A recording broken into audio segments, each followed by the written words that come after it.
जय। ॐ ज्ञानमण्डलं नेत्रिकरं विशालं रत्नाभरणं दारिद्र्यदुःखक्षयकारिणं च पुनातु मम सवितुर्वरेण्यं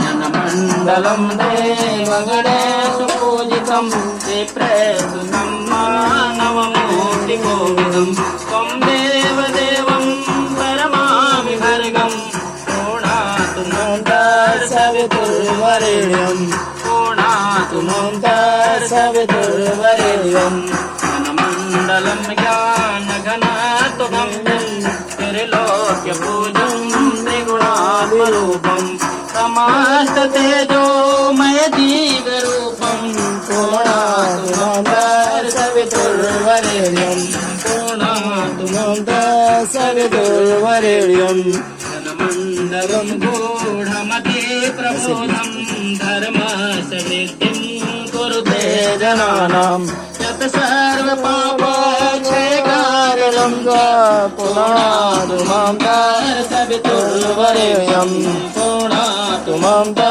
सवितुर्वरेण्यं।